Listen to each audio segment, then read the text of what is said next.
Yemen പൗരൻ കൊല്ലപ്പെട്ട കേസിൽ മലയാളിയായ നിമിഷപ്രിയയുടെ വധശിക്ഷ നടപ്പാക്കാൻ അനുമതി.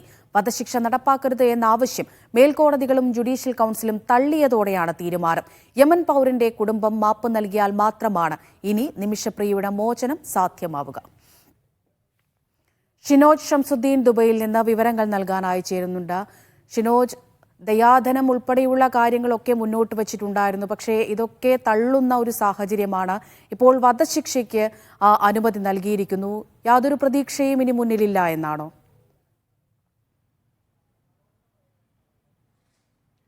അമൃത, ആകെയുള്ള പ്രതീക്ഷ ഈ കൊല്ലപ്പെട്ട യമൻ പൗരന്റെ കുടുംബം മാപ്പ് നൽകുക എന്നുള്ളതാണ്. അതിനായിട്ടുള്ള ശ്രമങ്ങൾ 2018 മുതൽ നിമിഷപ്രിയ ആക്ഷൻ കൗൺസിലിൻ്റെ നേതൃത്വത്തിൽ നടക്കുന്നുണ്ട്. പക്ഷേ അത് ഇതുവരെ ലക്ഷ്യം കാണുന്നില്ല എന്നുള്ളതാണ് പ്രശ്നം. പലതരത്തിലുള്ള സമ്മർദ്ദങ്ങളും ദിയാദനം ഉൾപ്പെടെയുള്ള ആനുകൂല്യങ്ങളും എല്ലാം മുന്നോട്ട് വെച്ചിട്ടും ഇതുവരെ കൊല്ലപ്പെട്ട യമൻ പൗരൻ തലാലിൻ്റെ കുടുംബം ഇതുവരെ മാപ്പ് നൽകാൻ തയ്യാറായിട്ടില്ല. പിന്നീടുള്ള കീഴ്ക്കോടതികളുടെ വിധിക്ക് മുകളിലാണ് അപ്പീൽ കോടതികളിലേക്കും അതേപോലെ തന്നെ ജുഡീഷ്യൽ കൗൺസിലിലേക്കും പ്രസിഡന്റിന്റെ മുന്നിലേക്കുമൊക്കെ ദയാഹർജി മുന്നോട്ട് വെച്ചത്. പക്ഷേ അതെല്ലാം തള്ളുന്ന ഒരു സാഹചര്യമാണ് ഉണ്ടായത്. ചർച്ചകൾ, അതായത് കുടുംബവുമായിട്ടുള്ള ചർച്ച ലക്ഷ്യം കാണുന്നില്ല എന്നുണ്ടെങ്കിൽ പ്രതീക്ഷകൾ അസ്തമിക്കുകയാണ്.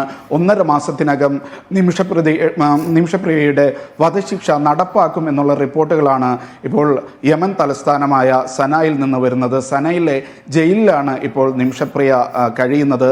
2017 ഇതുമായി ബന്ധപ്പെട്ട ഈ കൊലപാതകം നടക്കുന്നത്.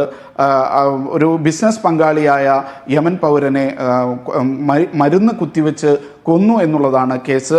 പിന്നീട് മൃതദേഹം വാട്ടർ ടാങ്കിൽ നിന്ന് കണ്ടെത്തുകയായിരുന്നു. നിമിഷപ്രിയയുടെ ഒരു കൂട്ടുപ്രതിയായ ഹനാനും ഇതിലുണ്ട്.